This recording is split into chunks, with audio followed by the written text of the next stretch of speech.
What's up, everybody? Hello and welcome to episode number 275 of the VK Bros with Jason and Alex Von Cannell.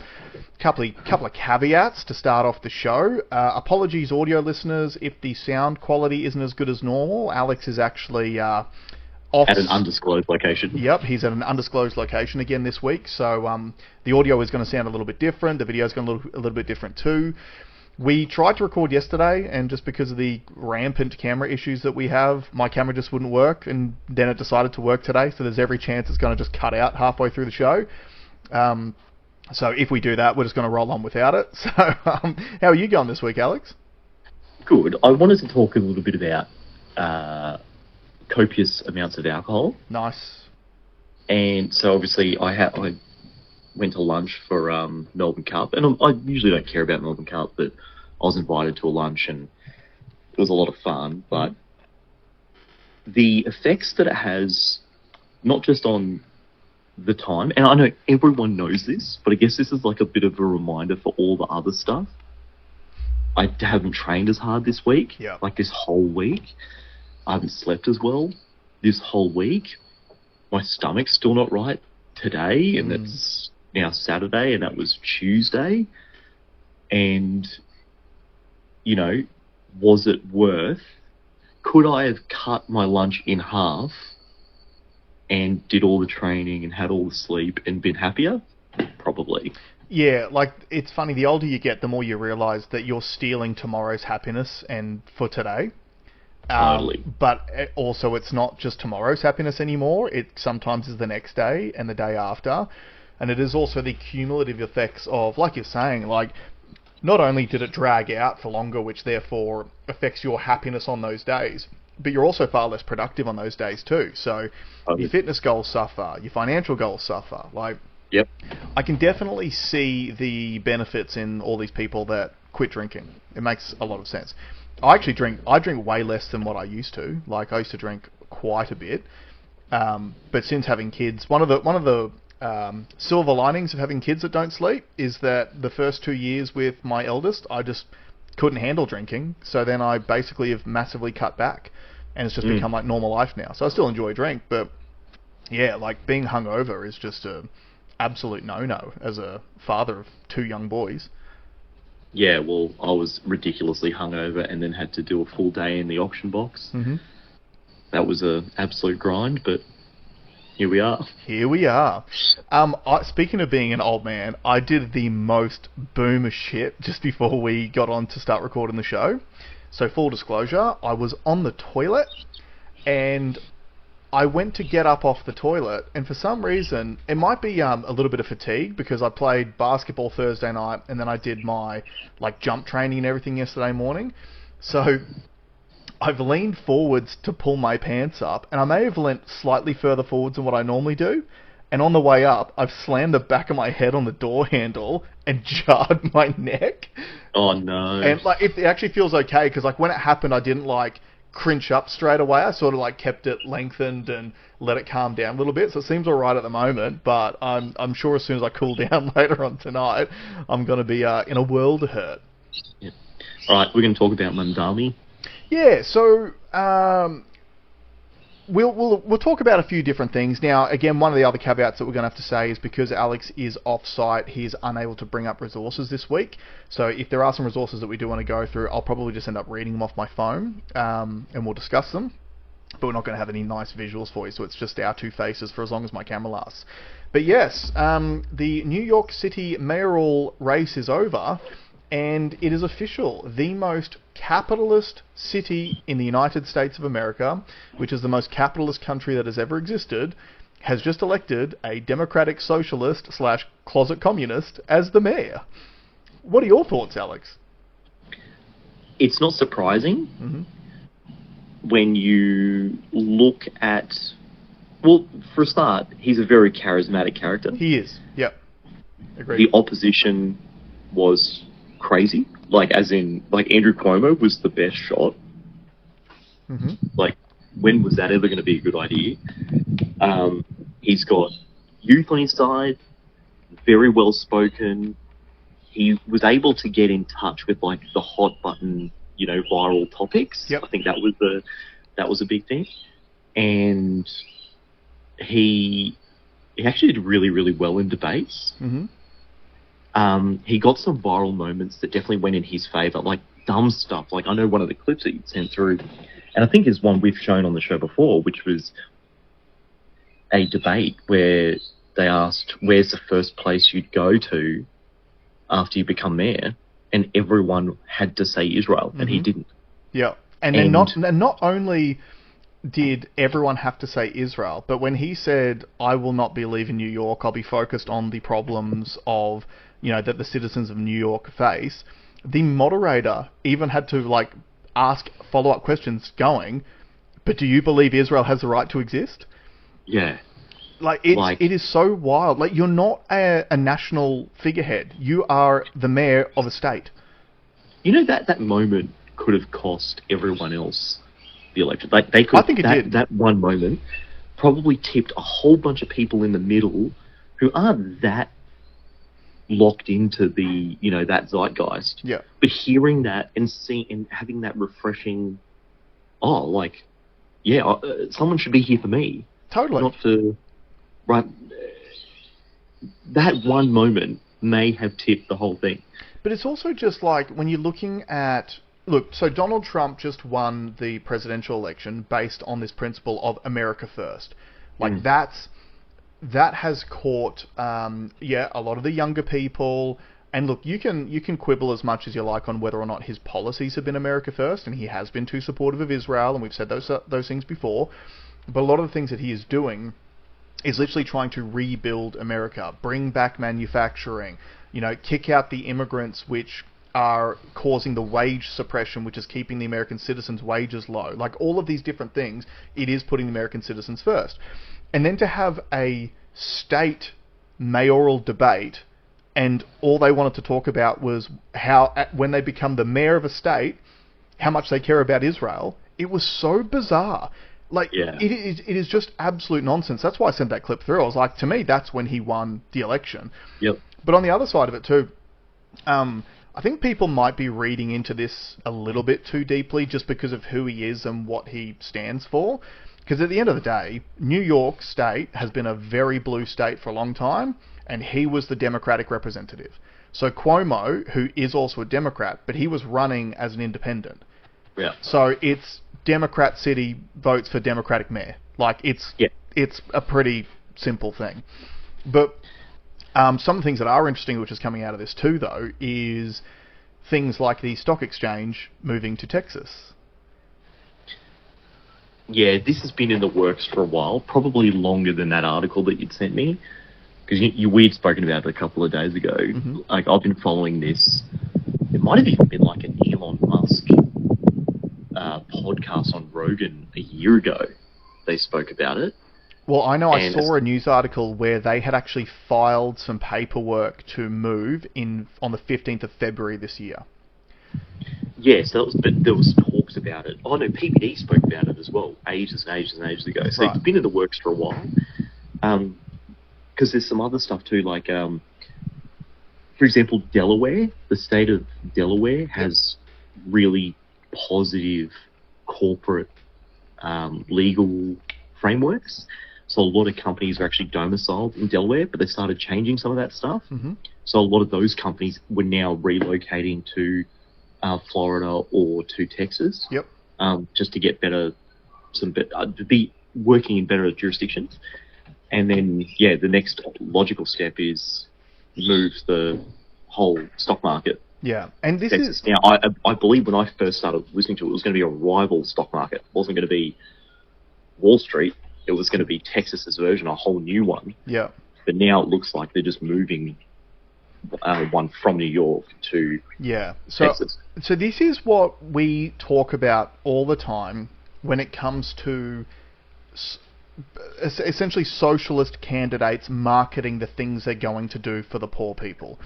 Essentially, what Zoran Mamdani ran on was a platform that it is too expensive to live in New York City for the average citizen. Most people are working really, really hard and are struggling even to survive. And that he is going to give people a bunch of free services. So it was things like free bus rides, rent freezes on apartments so people can't put rents up, all of these different things. And the way that he was going to fund it was by anyone who was over a certain income bracket, he was going to tax those people an extra 2%. Now, that sounds reasonable to the average punter off the street, because they're like, oh, if I got taxed an extra 2% of my $100,000 a year, that's $2,000 a year for everyone to get all of these great things like, it's a small price to pay. But if you're getting $1 billion a year, that's a lot of money. And the problem is, and this is the thing that normies forget about, because normies don't have the means to leave. The rich people do. Yeah. So how often do we talk about how, like in Australia, for example, our corporate tax rates, we just get wrecked all the time because these companies just offshore all of their profits to like Ireland, for example, like what Apple does, and they pay no tax over here. And we all bitch and moan about it being this bad thing. But hey, if you want to fix it, write the laws properly so they can't do that stuff. But the reality... Also, if you felt strongly about it, you wouldn't buy their products. Yeah, exactly. And yet, Australia is majority, has a massive majority Apple users. Yeah, I'm on iPhone, and personally, I'm a massive believer in no one paying our government any tax. So, fuck them. But I also don't want anything from the government at the same time. That's the difference, right? So that's the thing. So you might say, oh, it's only 2%. But if you're a billionaire, 2% is a lot of money, which you could be using to make yourself more money. So instead of giving that 2% to a government who's going to waste it on these different services for everyone else and not benefit you at all, you just take that 2%, spend it up front, and move to somewhere that's got more favourable tax concessions. And the thing is, too, that people don't realise, so in the US, they all have different state taxes. I'm pretty sure the New York state tax is already like 50%. Like, it's huge. It's huge. The amount they have to pay. If you move to Texas, they have no state income tax. You still have to pay federal taxes, but no state income tax.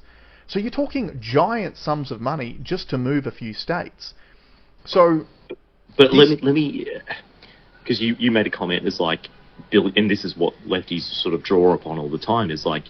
Billionaires, they shouldn't need any more money. They don't need to make any more money. They should just pay. Yeah. But that's one way to look at it. The other way to look at it is those billionaires are usually building stuff, building businesses, and when they build a business, they need people to work in it. And if those people work, you're generating productivity, and then you're generating additional tax revenue, and you're actually creating like a quality of life for people outside of yourself as well. Correct. And this is what the far left don't understand about capitalism, is that they're looking at the guy at the top, but they're not looking at all the people below. For example, there was an article that came out this week where Tesla shareholders have agreed to pay Elon Musk $1 trillion. That's the headline. Yeah. And in it, billionaires shouldn't exist. Like, this is too much money. No one needs that amount. Da da da da da da da da da. Then if you actually read into the article, the deal is Elon Musk has to make the value of Tesla, the company, worth $7.4 trillion for him to get paid one. Which is about 7 times more than what it's currently worth. Yes. So he has this long stretch that he has to get to first before he can unlock that $1 trillion. Correct. And it means that every Tesla shareholder has essentially 7x whatever their input was as well. Yep. Now, again, these people that are bashing Tesla, a new Tesla facility has just been built near my shed. Interesting. There's people working there. Mm-hmm. I have friends that work at that site. They get paid great wages. They work in good conditions. So you're looking at the guy, but you're not looking at everything attached to the guy. Yeah, the flow-on effect. If Tesla didn't exist, you wouldn't have all this employment, all this productivity. And they're making a thing. You might not like Tesla. I'm not a huge Tesla car fan, but you can't deny what he's been able to achieve. You can't deny that there is a market for those cars. Yep. And he's started vehicle manufacturing, which no one's done. For 100 years, no one's started vehicle manufacturing. And he's been able to do it successfully. Mm-hmm. So you need to zoom out a little bit and stop hating the bloke because he's really, really successful. And also, think about how other managers, other, salespeople, other people within that organisation who have become independently wealthy because of the opportunity given from Tesla as well. Yeah. Do you know what I mean? So you've also got to look at the other models that you compare it to. So, like people, I saw all the exact same stuff that you did online because the articles were deliberately written to get clicks, saying Tesla has agreed to pay Elon Musk $1 trillion. And you go, okay, if you actually read through it, like Alex said, he literally has to 7x the value of that company before he gets paid a cent. He gets nothing if he doesn't do this. So he could 5x the value of that company and get paid nothing. That's him risking his own capital, backing himself to therefore get this result. And if he gets there, yes, those shareholders will lose 1/7 of their gains, and that will go directly to Elon.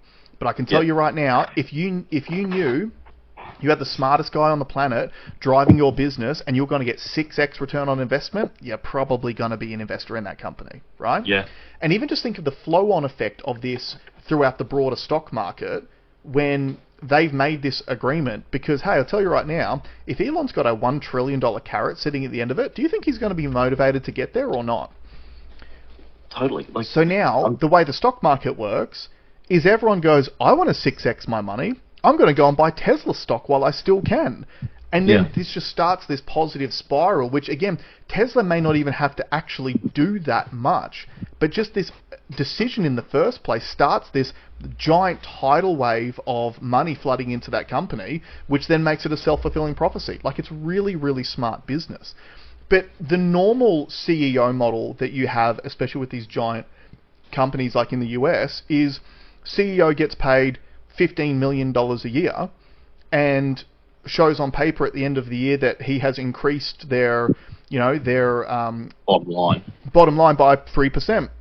And everyone goes, oh, that's great, he increased it by 3%, but he gets paid the $10 million regardless, and then he does it for 5 years, gets paid $50 million and gets a golden handshake on the way out, whether he actually hits any targets or not.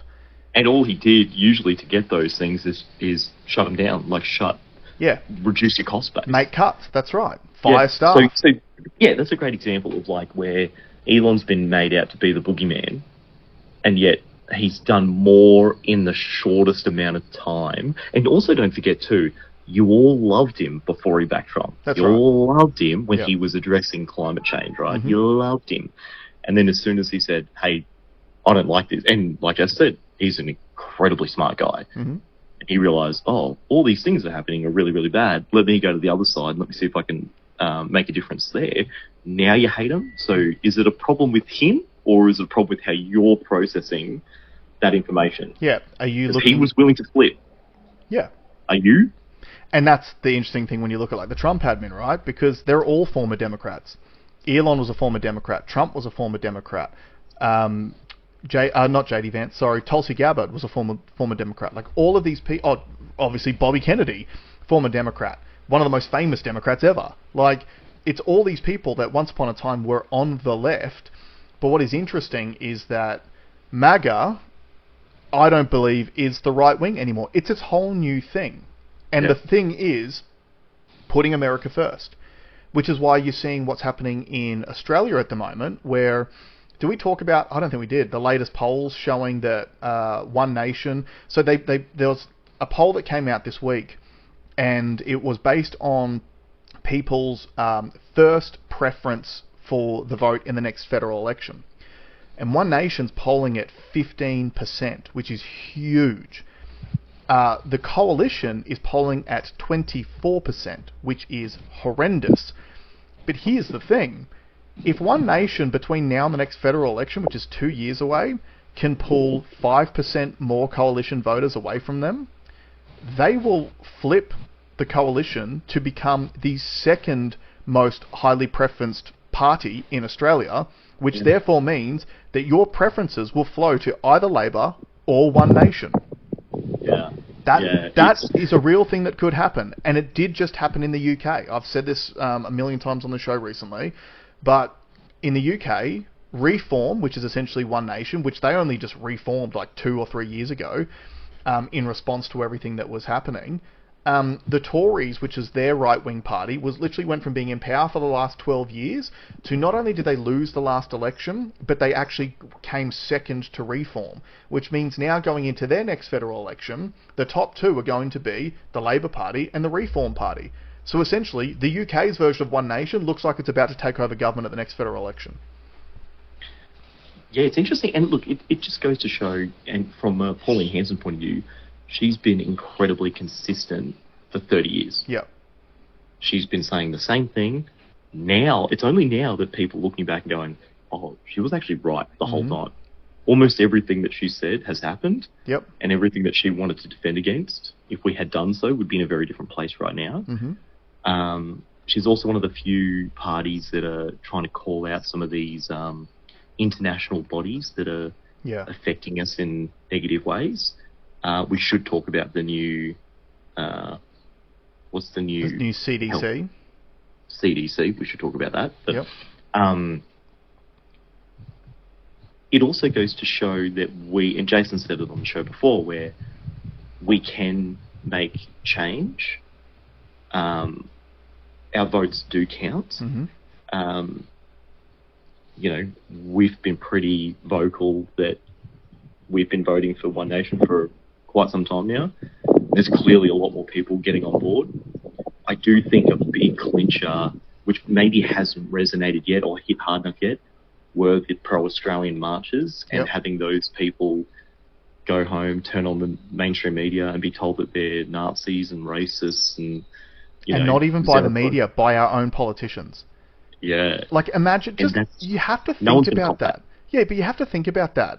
How twisted is it that an elected representative of the Australian people, a member of parliament, will then get up and say that because you march down the street holding an Australian flag, you are a racist and a Nazi?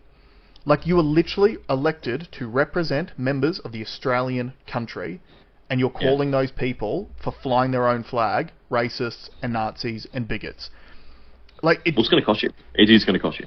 It is, and the tides are definitely turning. I mean, those numbers on One Nation, that's a big thing. But you got to know that, like, our culture is downstream of everything that happens in the United States, and also to a degree the UK as well.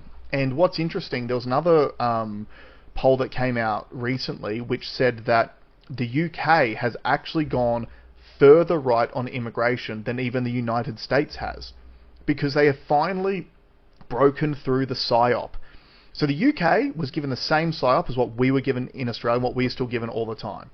We are fed this white privilege, white guilt PSYOP constantly. So you are being told every single day in various ways that you are a beneficiary of stolen land from a colonial past, that we've done nothing but negatively affect Indigenous people, and that you should feel guilty so that when they want to take all of your money and pretend to funnel it into things like the Indigenous industry, and yet all the money just disappears, you should feel guilty for even asking about where that money is going. Like, this is something that Pauline Hanson's been consistent on for literally decades. She has been wanting an audit into the Aboriginal industry in this country. We spend $40 billion a year on various Indigenous programs, and yet we keep being told that the gap is not closing. So where is the money going? And as we've seen, you know, we covered years ago the story about Community Chef and what was the... I Cook Foods. I Cook Foods. So we covered that story years ago, which is still sort of dragging on now because Ian Cook still wants to take them to court. But that was an example of where members of the government, Daniel Andrews, Anthony Albanese, and Brett Sutton, had literally set up a company in a way that if they took out I Cook Foods, their company was going to get lifetime essential funding from the government. They were literally, like, it's mafia shit. Essentially, padding their own pockets. Padding their own pockets, and again, in an industry where you will be seen as a bad person for even questioning it. Oh, we prepare meals for the elderly. Like, why would you... What do you hate old people? Yeah. right? And that's exactly what they do with the Aboriginal industry, and it's exactly what they're doing with climate change. Like, all of this stuff is guilt trips being perpetrated on you every single day to justify them spending your money and putting it in their own pockets. We just covered that with what happened down in Victoria, where they've done the treaty, and part of the treaty is that it's going to cost the Victorian taxpayer $200 million over a 4-year period, and it even says in the bill that if that money is not spent, it doesn't need to be returned to the taxpayer. Yeah, I wasn't surprised by that because I think that's the case with most government things. Like, but how does that make any sense? Well, you never get your money back from government. You're never getting it back. It's never been back. When have you ever heard in the history of ever where they went, hey, do you know what? We were under budget. We're giving you a refund. It's just never ever happened. So I wasn't big on that. That to me was just like that's tax life, baby. Like, that's just government life. Yeah, but again, it just goes to show you, it's not, these things are not set up to do the right thing by Indigenous people. They are set up to have a moral justification to steal your tax dollars and give it to their friends. That's what this shit's all about. And this is where my libertarian, which I'm becoming less libertarian, more anarchist as time goes on, because when I suggest that we shouldn't be doing stuff like this, spending money this way, people are like, well, you're so cruel. And I'm like, well, hold on. Under my system, you can give as much money as you want to any cause that you want. And you know what? You'll have the money to do it because you're not giving it to this bloated bureaucracy to hand it out to their mates. How about you hand it out to your mates and to things that you hold dear? You work for the money. How about you deploy the money where you want it to go? And if you believe in those things, I'm not going to stop you. Go and do it. Yeah. And then, do you know what? You might even be a little more critical. You might go, hey, before I give them this money, maybe I'll just check, what's their reporting like? Where's the money going? What outcomes have they got? Mm-hmm. Because think about it like this, how many hours of labour have you put in, I think we spoke about it here. If you do a $50 donation, that's 2 hours of your work. Would you spend 5 minutes to have a look to see if that $50 is going to go someplace constructive? Mm-hmm. Like, you worked 2 hours of your life. You've converted 2 hours of work into a donation because you want to feel good and you want to do good. Wouldn't you check if you're doing good first? That's right. Yeah. But our government's literally on purpose and by design, and Jason said it a bunch of times, they win when they fail. Mm-hmm. So the incentive structure is the wrong way. And what I mean by that is, if they don't get the desired result, they get more funding. That's right. Okay? So now you can become bigger. So the incentive is never to win, never to fix a problem. It's to actually do nothing. Yep. Or make it worse. Now, let me give you an example of them making it worse. So, some new figures came out on housing prices in Australia in October. Australia's housing crisis takes nasty turn. In October, housing prices were growing twice as fast at the median than in the upper quartile. Let me just repeat that for you. Housing prices were growing twice as fast at the median, as in the average, than in the upper quartile, which Cotality notes the 5% deposit scheme as a driver. So what does this mean to translate for you? The median is obviously an average. So if housing prices are growing at twice the rate at the median than they are at the upper, that means the additional increase in pricing is coming from the lower end properties, the entry-level homes, which are covered under this 5% deposit scheme. So as we said on the show when they announced the policy, all this is going to do is drive up house prices and further either lock more young people out of the housing market or drown them under mountains of debt. Like, to get a starter home in a city or close to a city in most regions in the country, you're looking at a $900 to $1 million mortgage. Like, you're literally looking at $6,000 a month after tax just to get into the housing market. And the thing that drives me mental, and this is about peeling back the onions and seeing who really benefits and everything like that. What a great policy by Labor from a political perspective. Because on the one hand, they get to pretend to the young people that they lie to every single day that we're doing this to help you. You know, you no longer need to save up your 20% deposit anymore because the government's going to back the rest of it. You only need 5% and you won't have to pay any lender's mortgage insurance. So that sounds great to young people until you realize that on that $1 million property, you're putting in a $50,000 deposit, your mortgage is $950,000. So who wins? The banks win. Banks win because they get to print money out of fat air to provide it.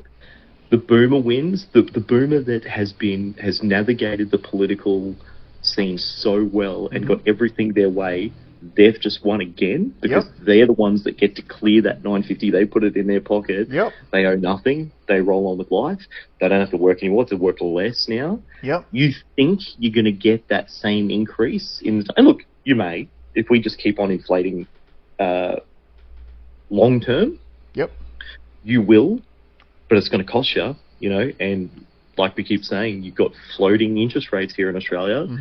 So the homeowner bears all the risk. If it gets too tricky for banks, up the rates, you know. Now, just on that note, before we move on any further, and this is not financial advice by any stretch, but all mortgage holders or anyone looking at buying a home, I think you need to get used to the idea that rates are going to go up next year.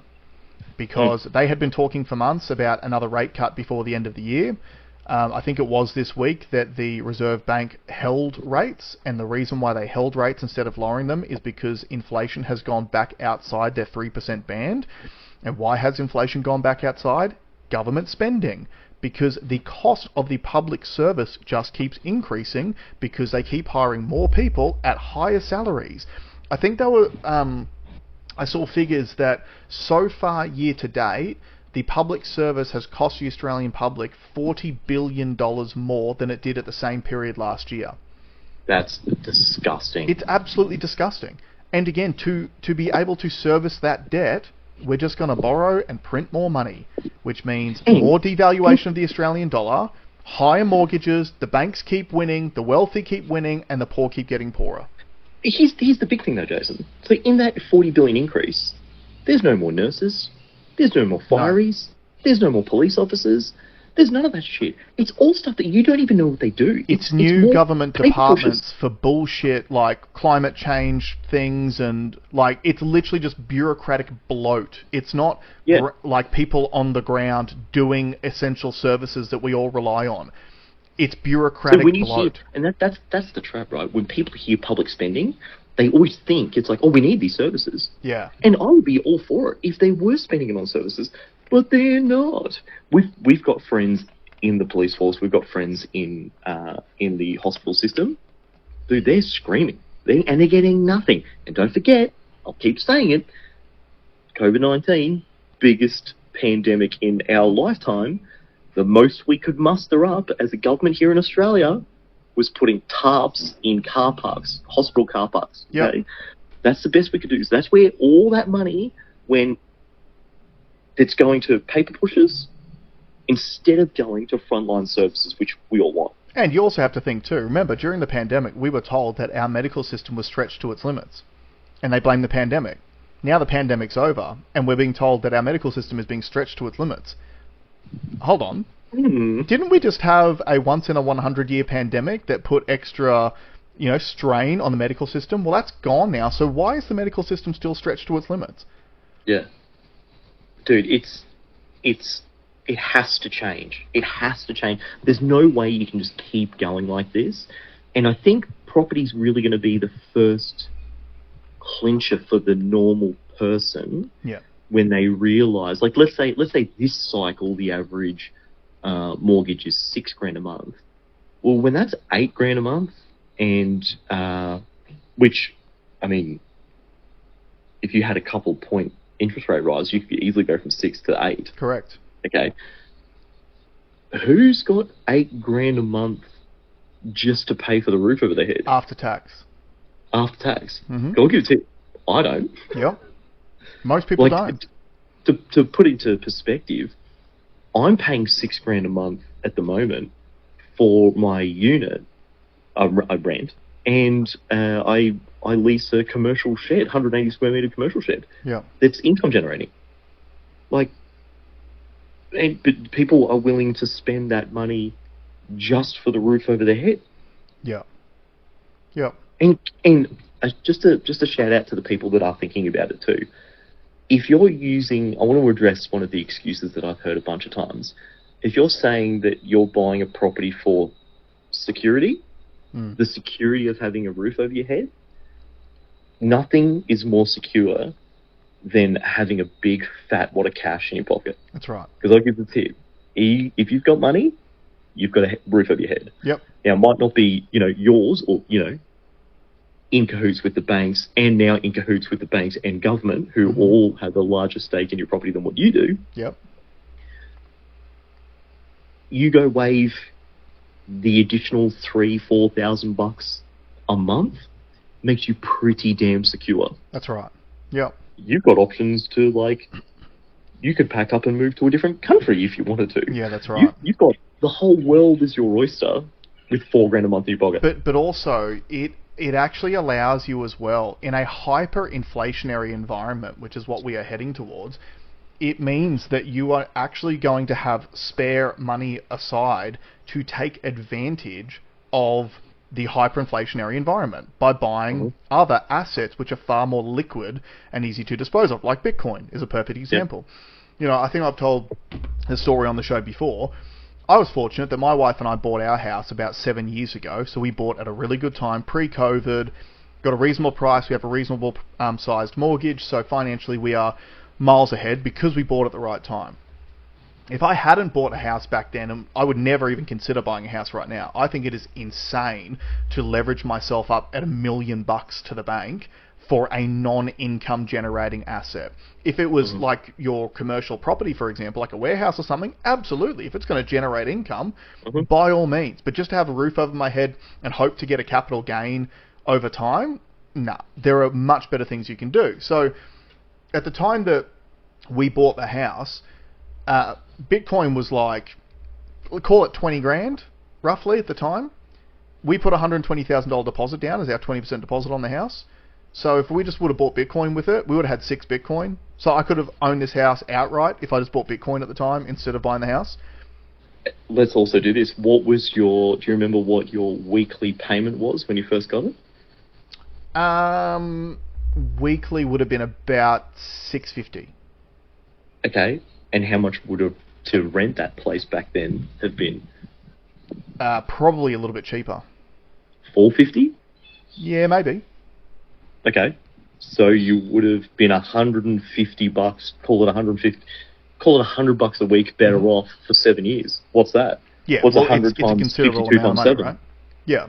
Yeah. So like I was having a conversation with a friend of mine about, she was thinking about buying a place, but again, she doesn't really want to, but she just feels the social pressure to, because she's at an age where you're supposed to own a property by now. Yep. I'm just telling her, I'm like, we've said this a million times on the show, and we're just going to keep screaming it from the mountaintops. All your parents are telling you to buy houses because that's how people of their age group made money. It's not the case anymore. The amount that you lose in interest when you owe $1 million on a property is obscene. Also, I'm not better than you by saying this. I FOMO'd in. That's why I can say it. You've done it. I yeah. FOMO'd in 2007. I'm hearing everything that is being said today was being said back when I bought, but at a quarter of the price. Yeah. Okay. Now, the new laws, I had a clip. There's what's the incentive now? There's new first home buyers. They've extended the threshold for the value of the property. Yep. To what qualifies. So I think in New South Wales, I think you can get a $1.5 million place and still get the first home buyers grant. First home buyers. And there was like 3 or 4 other things that were thrown in. I'm pretty sure. Haven't they also extended the first home buyers grant to non-citizens as well? Yes. And it doesn't have to be your first house. Yeah, that's right. Okay. So all that change is actually more of an incentive than '07. In '07, what they Yeah. were doing was lowering the deposit amount, so it got down to 3%, was at its craziest. Mm-hmm. Okay, I think we're there now. Yeah, well, just about. You're at 5%. We had first home buyers exclusively. I think when I was doing it, I think the threshold was like 500 grand or something. So proportionately, maybe it's. I mean, the Sydney one to go to 1.5 is crazy. It's insane. Um, Like, if you've got enough money to afford a $1.5 million house, you shouldn't need government assistance. yeah, but the government spotting you, that's new. Never It's seen that before. insane, dude. The LMI should just be illegal. Like, you shouldn't be allowed to charge lender's mortgage insurance. That is an absolute The scam. lender should be And paying it. It's lender's mortgage uh, insurance. It's to protect the lender. The lender should be paying it, not you. I didn't realize what he was quoting. The figure he was quoting for LMI on this example video was 40 grand. Yeah. I think I paid 12 or Yep. something when I paid it. But the reason why I say it is, like, I've been here before. Yeah. I've heard this rhetoric, but this rhetoric is now even more extreme than what it was back then, at 4 times the unaffordability. Correct. Yeah. Okay. It's- But what I mean by that is, I'm talking, and I think people need to start shifting their mindset around property, and instead of thinking of the numbers, because the numbers are irrelevant, right? Talk about the productivity needed to do it. Yeah. So what I mean by that is figure out how much work you have to put in to get 6 grand. Mm-hmm. Okay.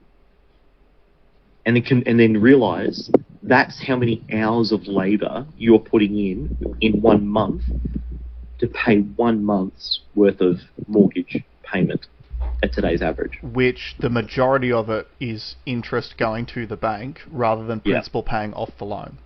Yeah. So once you think about that, you're going to start quantifying it. You're going to start looking at that investment in a very, very, very different light. Yeah. Right? And then also, and I gave this challenge to a young guy who was trying to get into property. I said, tell me what the algorithm you're going to use to decide whether this investment was good or not over a period of time. Mm-hmm. And he goes, I don't even know what that means. Yeah. So you won't know if you've been successful. You don't know if the largest financial decision you'll ever make in your life, you don't even know how to calculate if it was good or not. Yep. But the system will tell you that it was good. It was just like the system during COVID was like, hey, get the vaccine so you don't get COVID. And then you got COVID and they're like, well, it would have been way worse if you didn't get the vaccine. Like, the system always wins. The PSYOP always wins. So, yeah, it's that whole thing of like, the only way to win the game is not to play. Now, what happened in '07, so I FOMO'd into a place. I literally felt like I was going to miss out. So I piled in. I literally watched property prices go up by, I was looking at $300,000 places that went to $400 and something thousand in months. It was getting crazy. And then when the GFC hit, what that meant was there's a whole bunch of people that had all this debt, and now they didn't have the money to pay the debt off. So they'll just, like, fire selling everything. Yeah. Now, people in Australia weren't losing homes, because like we've said on the show before, Australians are really good at paying their bills. Yep. But if you had 3, 4, 5 investment properties, and the rental yield's not there anymore, and your job's not paying as much as it was before, you have to scud them. Because you're selling them not by your own volition, but you and everyone else is in the same boat, you have to get out of these assets. Yep. The price just plummets. So if you look, in southeast Queensland in particular, 2015 was really the bottom of the property market. Yeah. So 2008 hits, there was a big spike, but then it just kept going down and down and down and down and down and down. And 2015 was really, really at the bottom. And I can just see we're going to get back to that because, like, the productivity's not going up. People aren't earning any more money. Property asset prices are only going up. The governments are only spending more than what they've had before. There is kind of no other. Do you know what a terrifying option. thought is? There is a real chance, and I don't mean to be doom and gloom about it, but I'm being realistic.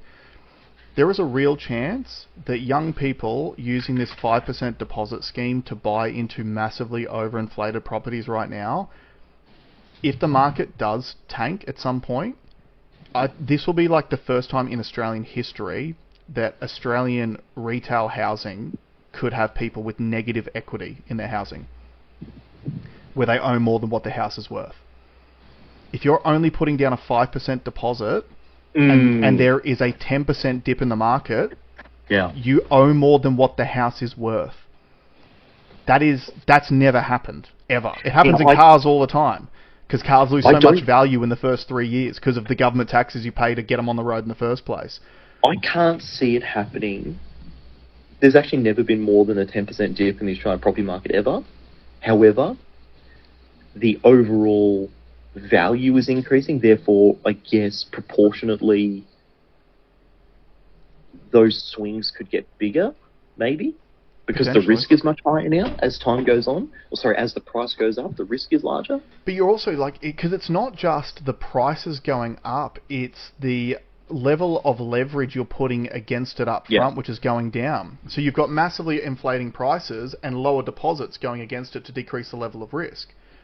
So it is theoretically possible that if there's even a small downturn, if someone dollars up using a 5% deposit on a place now, and then maybe that place, and they're spending $1.5 million, for example, on a house, and then it drops by 200 grand, which is not a lot of money over the whole price of the house. 1.5 to 1.3 as a percentage is not that big a difference. So it's theoretically possible. They'll have negative equity in that house. They'll fire sale it and still owe money to the bank. Also, let's be real. On $1 million property, how much are your on-road costs? Like how much stamp duty? So there's what's that, $30,000 worth of stamp duty. How much you're paying the conveyancer? How much you're paying your lawyers? How much you're paying for your building inspections? So the broker gets a fee. Yeah. So look, full disclosure, I think I told you guys on the show that about the same time last year I sold all of my stocks because I could see some things happening in the world that led me to believe there was going to be a dip. And I was correct. I ended up actually buying back in April of this year at a massive discount. And just this week, I made the same decision to sell all my stocks again because I see very similar things. And some of the things that I see in regards to like the stock market is, look, the big one for me was the fact that the Reserve Bank held rates because inflation's going up again. If inflation keeps going up, which it will, because the only reason why it's going up is because our government is spending too much money. And Alex, is the Labor government going to stop spending money? No, they will never stop spending money. They don't know how to do it. So I know it's pretty likely that at the first quarter of next year, interest rates are going to start going back up again. Now, on my very reasonably sized mortgage, every time rates go up by a quarter percentage point, it's an increase of about $100 a month, roughly. Most people who are buying houses now are going to have mortgages 3 to 4 times higher than mine. So if it goes up by a quarter percent, they're talking $300, $400, $500 a month per quarter percent that the rates go up. I hope you guys are taking those numbers into consideration. Having owned 2 properties where I had 8 interest rate rises in 1 year, I can tell you, dude, it comes fast. Absolutely. We just experienced that a few years, was it 2 years ago, that we had 12 or 13 straight months with rate rises? Yeah. So, guys, it does happen, and the reality is, it will happen because it's all based on the same stuff. The Reserve Bank's whole and sole goal is to keep inflation within the band. If inflation gets outside the band because of government spending, there are 2 ways that you can handle it. You can either decrease government spending, which the government has shown they're not willing to do, or you can increase interest rates. So the only option is the rates are going to increase. So plan accordingly. In closing, I really want you to have 2 takeaways from this. Go and research other ways to make money, right? Stop listening to your parents, right? If your parents are rich through property, take their advice with a grain of salt, or Yeah. use their algorithm on modern day numbers to see if that stacks up. Yep. But look for other opportunities out there, because there are heaps of other opportunities out there. But the other thing too, think of if you are going to do property, and like I said, I'm not completely anti-property. I'm definitely anti-mortgage. But if you are thinking about property, and you're going to have the discussion with your family, talk about the productivity needed to pay. Convert that monthly figure to hours spent at work. Yeah. Do yourself that favour. And to understand that if you're getting a mortgage, you're committing to it for 25 to 30 years.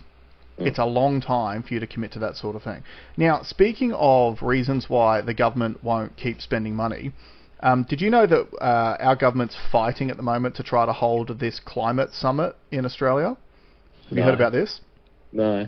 Right, well, there's an article here from The Guardian about COP30. So Chris Bowen agrees with UK PM that, in quotes, the consensus is gone on fighting climate change. Interesting.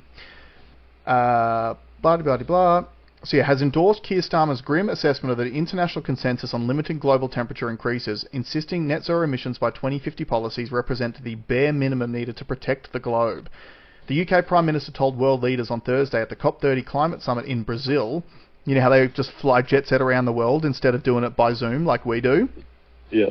Because it's better for the environment that way, that the consensus is gone on fighting climate change around the world, a decade after the landmark Paris Agreement in 2015. In quotes, 10 years ago, the world came together in Paris, united in our determination to tackle the climate crisis, Starmer said. The only question was how fast we could go. Today, however, sadly, that consensus is gone. Starmer said green energy policies were a win-win for the globe and for economic growth, even as Donald Trump retreats from global cooperation and labels climate change, in quotes, the greatest con job ever perpetrated on the world. That is a sentiment that we share here at the VK Bros. Correct. Bowen, who is leading implementation of Australia's 2035 emissions target and will travel to the summit in Belém next week, said Starmer was right. In quotes, I think that's fair comment, yes. It's a contested space, but that makes supporting action in keeping with the science more important, not less important. It makes continued actions by governments and industry who get it, that this is a scientific and environmental imperative, but also excellent economics, even more important, and that's certainly our approach in Australia. Bowen made the comments in an interview for The Guardian Australia's Australian Politics podcast released on Friday. There's plenty of debate and contestation around, but one thing hasn't changed since the Paris Accord: science, which tells us that net zero by 2050 is the bare minimum necessary to keep the world as close as possible to 1.5 degrees Celsius of warming. Bloody blah. I'm not going to read through the rest of it, but there is one key thing in here. Okay, Australia wants to host the massive event, the COP31 for next year. So Australia wants to host the massive event in Adelaide in collaboration with Pacific Island countries, but Turkey has remained in the race despite lacking support from key partners. Under the rules, a resolution can only be achieved through consensus, risking hosting rights of defaulting to the German city of Bonn, home to the UN Climate Organization. Bowen said the race to host in 2026 would be resolved one way or another, but it would be disappointing if neither country won. Blah, blah, blah, I'd be very disappointed. It doesn't actually say it in here. Do you know how much it's going to cost us to hold this event? If I had to guess, it's $200 million. It's $1 billion. Oh, that's crazy. So guys, remember how I'm saying the government's going to keep spending money? They are fighting for the right to host a climate conference, which if they actually believe the shit they were saying would be a Zoom conference. And it is going to cost the taxpayer $1 billion to host an event. And they think that's a good way to spend your money. So it shows you, it has got nothing to do with saving the world. It's got nothing to do with saving the climate. It is them literally laughing at us while they fly around the world on taxpayer-funded jets and literally sit in a room with all of their business buddies like your Twiggy Forrests of the world and Mike Cannon-Brookes and laugh about how they're going to scare us into funneling billions of dollars of taxpayer money into their friends' pockets, and then all of it ends up coming back around to the politicians who got those laws passed in the first place. Dude, we don't hate government. nearly enough. We're absolutely not. Nowhere near close enough. But And this is so when I come back to my libertarian outlook. Yep. I'm not holding that conference, dude. No. And hey, if they want to hold the conference, they can pay for it. I'm not paying for it. Why would I pay for it? Are you okay? How many of you out there would have the party at your place, right? And invite a bunch of randoms around and say, "You bring nothing, I'll pay for it all. Yeah. I'll pay for it all. I'll pay the drinks. I'll pay for the food. I'll pay for the cleanup." You're not doing that. But you would probably do it if you were paying for it with someone else's money. Oh, yeah, And that's what this stuff all comes down to, guys.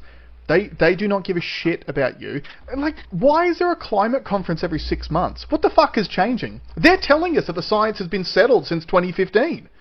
What has changed? Yeah, Why do they have to get into a point. room in a different country every 6 months to talk about it? The science is settled, bro. Yeah. Right? It's just bullshit, guys. It's absolute bullshit. And it just... Did we talk about Bill Gates flipping? I don't think we did, but yeah, I mean, the short story is he essentially came out and did an interview recently where he said that he doesn't think that climate change is an existential threat anymore. He thinks that most places in the world will still be able to survive and thrive at a slightly higher temperature. And guess what? The other thing that no one talks about when it comes to the climate change thing is if the temperature does warm, that means higher crop yields. We produce far more food when the weather is warmer because plants like the extra heat, the extra sunlight, the extra humidity that comes with it. Like, the whole thing was a grift right from the get-go. Yeah. It was always a grift. The fact that the salesperson for it at the beginning was a fucking 13-year-old autistic girl. How dare you? Like, why the fuck did we listen to her? I'm sorry. If people didn't want to listen to a couple of podcasters because one's a car dealer and one's a gardener about vaccines, why the fuck were we listening to a 13-year-old autistic girl about the fucking global climate? Like, the world, it was always a grift. Always. I believe that climate change is real. Because the Earth is a living organism. Things change over time. Things go in cycles. Now, I'd love to be able to go back and find the episode, but we spoke about this years ago. But it would have been 2 or 3 years ago that the Earth is actually due to start going into a cooling cycle in literally 2026. So we said it at the time. The climate grift is going to get real aggressive for the next few years because they got to make the money so that when the Earth starts going into a cooling cycle, they get to say, hey, look what we did. We fixed it. We fixed the problem. It only took $30 trillion of global money, but we fixed the problem for you, even though the cycle was always going to happen everywhere. And just so people know why we're going into cooling, it's actually the axis of the rotation of the Earth has changed. Like, it constantly changes, and it just means the sun will hit it in a different way. Yeah. But I mean, it's an interesting point. But I'm still having young guys on my Instagram post up, climate change is the biggest threat. Like, dude, if you think that's the biggest threat, like, you don't know what a threat is. Yeah, dude, you're about to be locked in a digital prison with, like, social credit scores and digital ID, and you think climate change is the biggest threat? Like, you're you got already no fucking clue, brother. a slave in the productivity mines. Yeah, well, I mean, you want to sign up on a $6,000 a month mortgage. So a bank can make $5,500 a month off you in interest. Yeah. You think that's the most secure thing you can do? They generated for free and sold back to you at an interest rate. Yeah, like, this is why Cypher wanted to... They sold you a pet rock. Yeah. A pet rock? Yeah. Hold on. But a pet rock is a rock. It is. They're selling you they're selling you an NFT of a pet rock. It's not non-fungible. It's an NFT. It's a fungible token. Yeah. They're selling you a photocopied pet rock with a photocopied certificate of authenticity. Because don't forget too, what else is coming down the pike is what's happening in Canada at the moment with their treaties they've made with Indigenous peoples. Did we cover this on the show a little while ago? No. We did. No, we did. I think it was in Ottawa. There are residents in a certain area who have started receiving letters in the mail from the government saying, "Oh, guys, sorry, bad news, but you see, the land that your house is built on has actually been handed back to the traditional owners of the land, and this may have impacts on your deed being binding null and or void. not. Yeah, so in other words, people are going to be either kicked out of their houses, or you're going to have to pay the rent back to the traditional custodians of the land. So, is another example of, is property yours? Well, it's not. Because try not paying your council rates and see how long before you get locked in a cage. Try building a pyramid on your property. See how that goes. That's right. So that's the thing, guys. It's like, and this is what we brought up. This was one of our primary reasons. There was a few main reasons, but one of the primary reasons why we were against the voice to Parliament was because we knew that, again, another PSYOP has been welcomed to countries for the last 5 years, really, aggressively, to try to get you used to the idea that you don't actually own the land that you purchased. It's stolen from someone else. And therefore, that if you then had the voice to Parliament coming through, how long do you think it was going to take before the voice to Parliament was saying, hey, well, you guys have literally been saying for the past 5 years that all this land is ours, so you either give it back to us or you start paying the rent directly to us. And there's going to be an additional cost imposed on top of it. That was one of the main reasons why we said no. And a lot of people called us racist at the time. And guess what? It's literally happening in Canada as we speak. They've already started. That was part of the plan. And Victoria's going to do the same thing. Yeah, keep an eye on Victoria. Let's see what happens there. How much of that $200 million budget over the next 4 years do you think that Indigenous corporation is going to use to pursue people legally to take their property? You've literally handed them a $200 million war chest to start imposing lawfare on people who already can't afford to live. You paid for it. That's right. You paid for it. Just like we paid for our own censorship during COVID, you're paying for this Indigenous corporation's legal bills to take the land off you. That's what's going to happen. And you can call us crazy if you want, but fuck, we've got some runs on the board from the last 5 years so far. And on that note, thanks very much for joining us, guys. We will see you all next week. Bye.